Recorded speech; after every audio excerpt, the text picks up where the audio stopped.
I greatly appreciate the invitation and the opportunity to share some insights and perspectives on how we can leverage smallholder farmer innovation for sustainable agricultural transformation in Africa. My name is Shamie Zingore. I'm the Director for Research for the African Plant Nutrition Institute.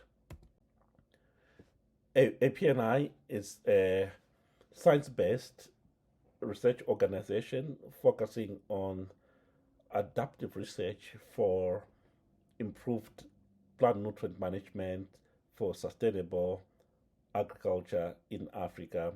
And our mission focuses on enhanced plant nutrition for a resilient and food secure Africa.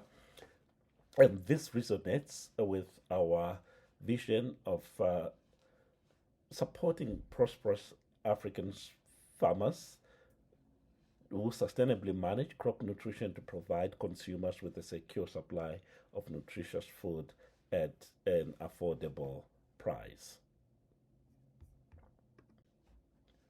A large part of our research efforts focus on smallholder farming systems, and there's growing recognition that smallholder farmers are central to sustainable food systems globally, with smallholder farmers contributing a third of the food supply.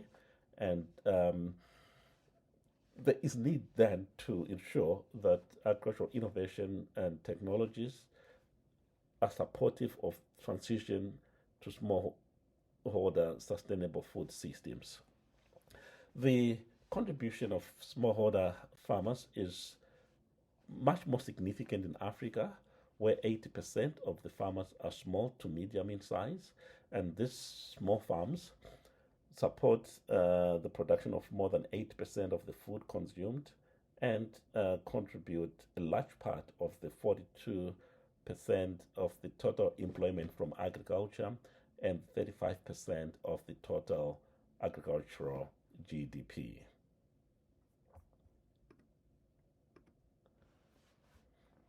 There is urgent need for increasing crop productivity in Africa because Africa has lagged far behind other regions in crop productivity. I just want to illustrate this gap with a comparison of Africa and South Asia. Benchmarking from 1980, crop yields in large part of Africa and Asia were very comparable, averaging about 1 to 1.5 tons per hectare. But between 1980 and 2018, farmers in South Asia were able to increase yields by more than 130%, resulting in a significant increase in yields from intensification. And this actually was done without any increase in the area under production. And this contrasts very sharply with sub-Saharan Africa, where yield increased marginally by about 30% from 1.1 ton to just 1.5 tons. Whilst at the same time, the area increased from 53 million hectares to 112 million hectares, more than doubling of the area under production. So Africa has mostly focused on area expansion for increasing productivity rather than increased productivity through adoption of improved technologies. And this results in a very large productivity gap, which is in fact an innovation and technological gap. A large part of the potential between the subcontinents is very much similar, and the lack of adoption of technologies has been a big part of the lagging agricultural productivity growth in the continent. And this also translates into multiple challenges of malnutrition, land degradation, and economic development problems that affect the continent currently. The historical trends of yield in Africa have been mirrored by a trend of evolving agricultural innovation systems.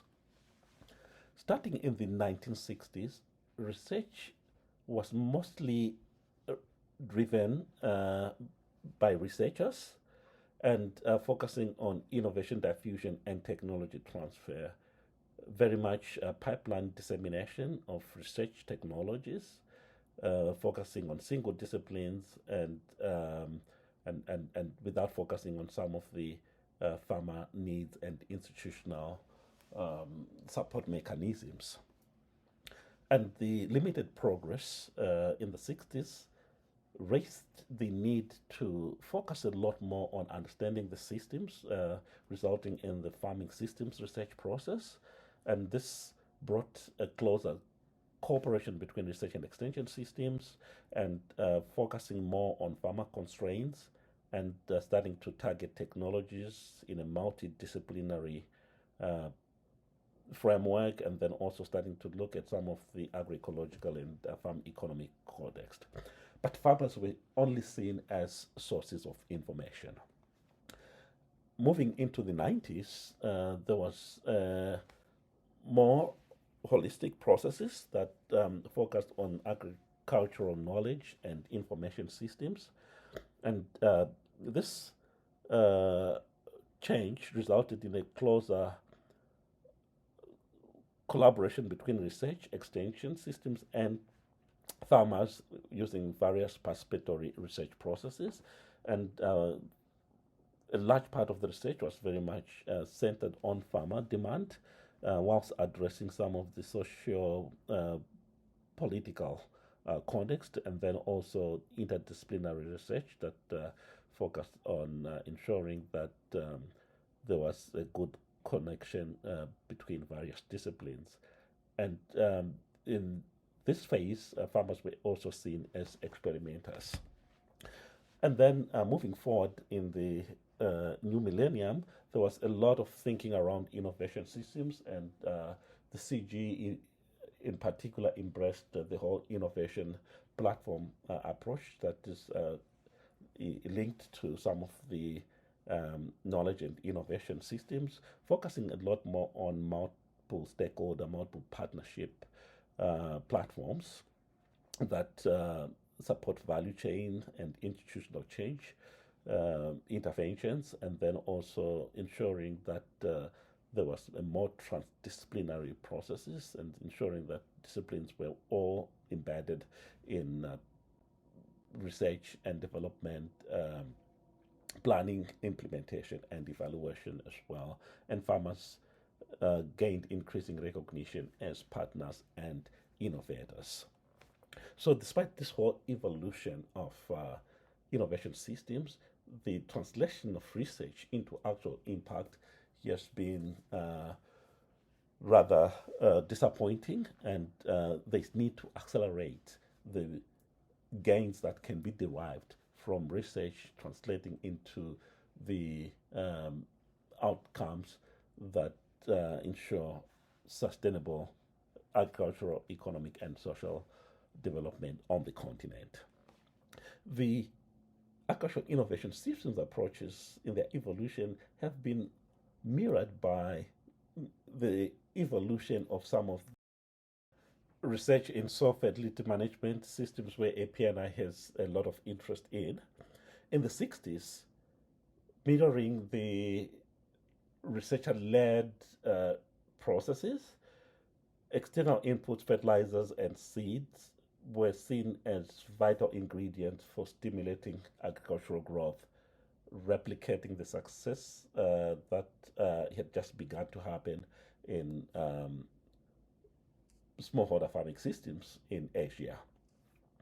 But the limited adoption of fertilizers due to some of the socio-political challenges resulted in a big swing in paradigm to focus on organic resources, whilst fertilizers were considered in the 70s and 80s to be of limited relevance.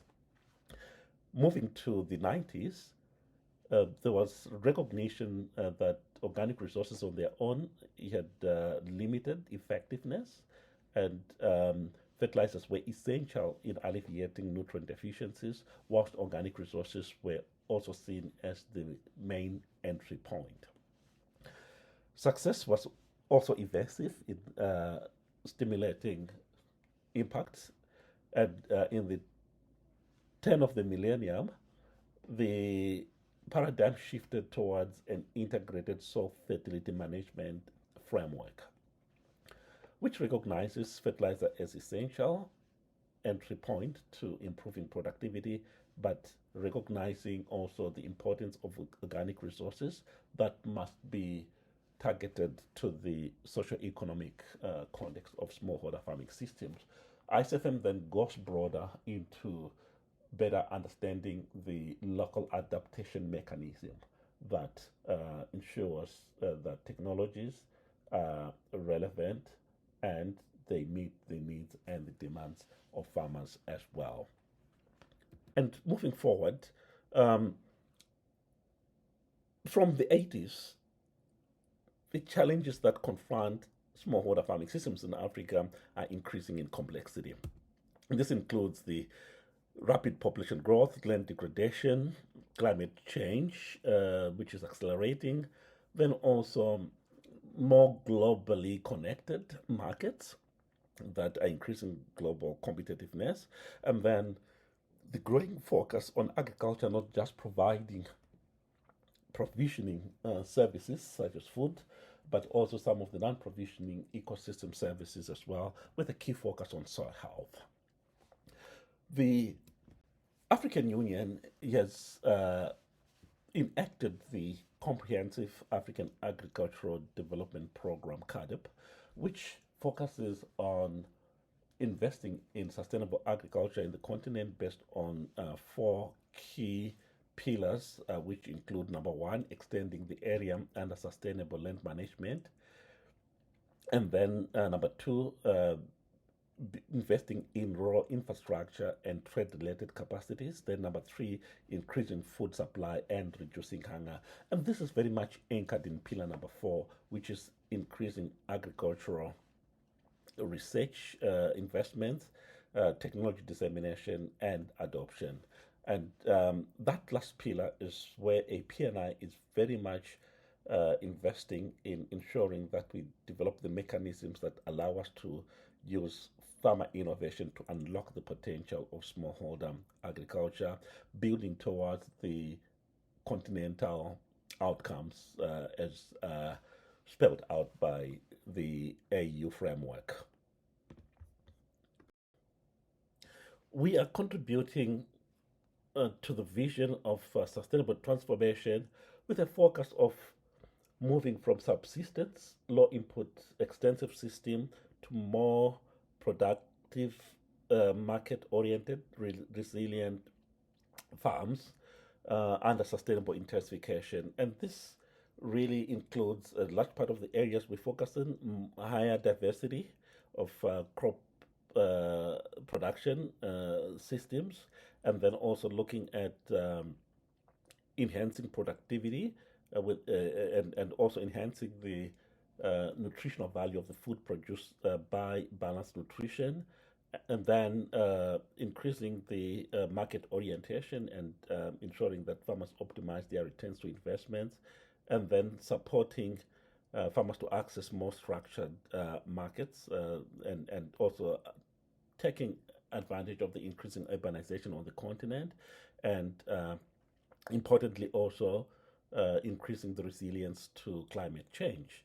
And we are very much building on a core of farmer-led, farmer-centric, on-farm experimentation and knowledge processes that build on engagement of stakeholders for core learning, then multi-stakeholder innovation, monitoring and evaluation, and in an iterative way that supports rapid and continuous feedback and knowledge evaluation and facilitated knowledge adoption at the farm level.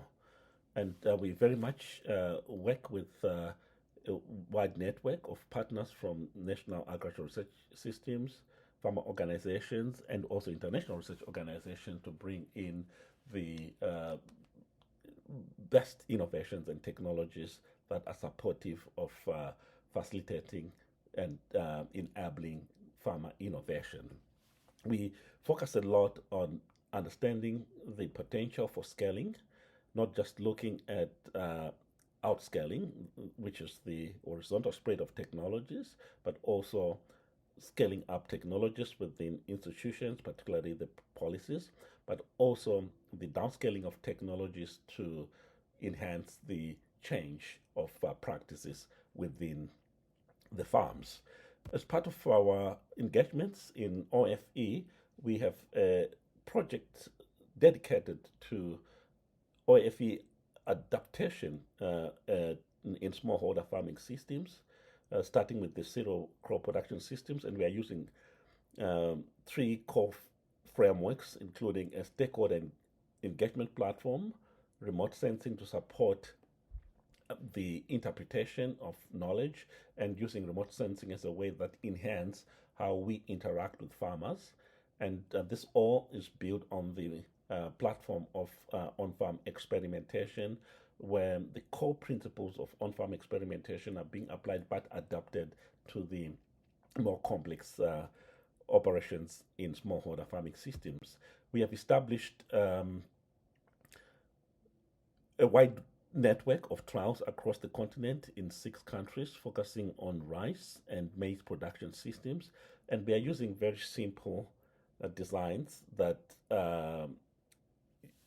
farmer friendly and that use building on farmers' capability of managing, and this simplifies a large part of our current research processes, focusing on small plots with multiple treatment, but moving more to management unit of decision making at the farm level. 1 hectare, for example, plots that we use for our work represent in many of the systems a management unit where multiple management practices are aligned with farmers' ability to invest. And our adaptation of OFE very much centers on the 5 core elements of farmer engagement: designing and capturing critical data required to enable and support decision making, and then data processing, data analysis, and then also using data in an evidence-based discussion with farmers in a truly core learning process. Our pioneering efforts in OFE research in smallholder farming systems is generating a lot of exciting new insights, and we are in the process of continual adaptation, recalibrating the methodologies. But I just want to end by highlighting some of the challenges that we have also faced, and challenges that we see as some of the limitations to how we can effectively achieve impact rapidly with OFE in the African context. There is the much more complex heterogeneity of smallholder farms compared to larger, more commercial operations in other parts of the world. The inconsistent policy and market environment creates a big barrier for farmers to invest in new innovation and learning. And then there's also the big challenge of access to key resources and technologies that are actually required to accelerate the impact of farmer innovation.